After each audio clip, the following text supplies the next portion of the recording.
Hello there. Today, know what we are talking about? We're talking about force.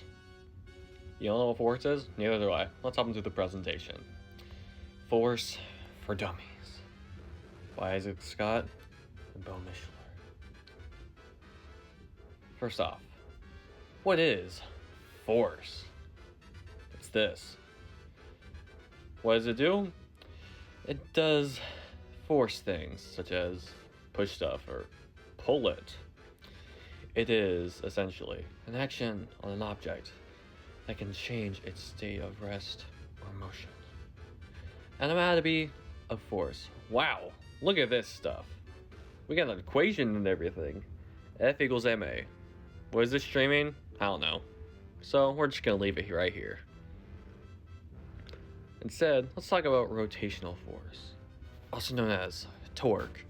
Rotational force is the force applied around an axis of rotation. The formulas for torque are as follows. T equals F times D, where F is the force and D is the distance from the axis of rotation.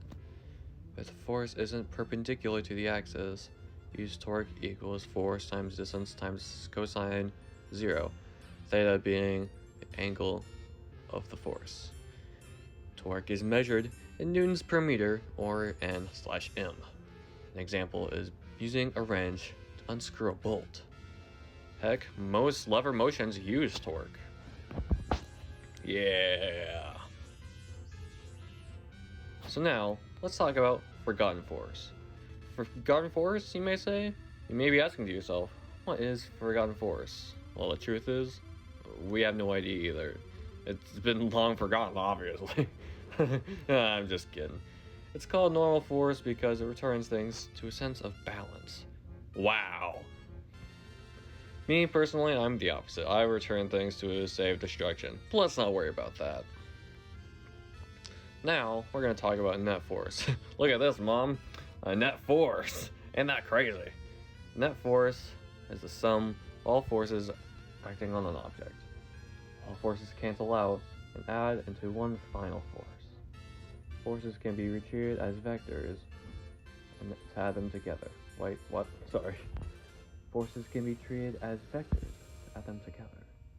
Multiple forces on the same side add together. Multiple forces on the same side add together. Now, we're going to look at equilibrium. First of all, if you like equilibrium, this is your god. What is this thing? I have no clue, but it's your god. I'm no longer asking. This is a threat. Anyway, equilibrium is the state at which the force in a net, the net force, is zero, and therefore in a state of balance. Better keep it there, or this guy might get you. Just as you might say, perfectly balanced, as all things should be. Have a seat, friend. I'm sure you're pretty tired from all these learning. I'm sure you're pretty tired from learning all these things you probably already knew. So, have a seat. Is this a threat? You'll never know. Or do you? This is also a lesson. The force of gravity pushes you down against the hypothetical chair or wherever you're sitting on, while the hypothetical object pushes against you to create equilibrium. And that's my forehead, by the way. Ain't that cool? You better have learned something. Not a joke, not a meme. This is a threat. If you didn't learn anything from this brief amount of brain rot and slideshow, then this devious little guy on my left will get you. You don't want that, right? Learn! Use the brain of yours, buddies. I'm forcing you. Get it? Force. Fine, don't laugh. Guess this devious little fella is gonna start burning at your ankles. Oh, that's about it. You have a good one. Goodbye.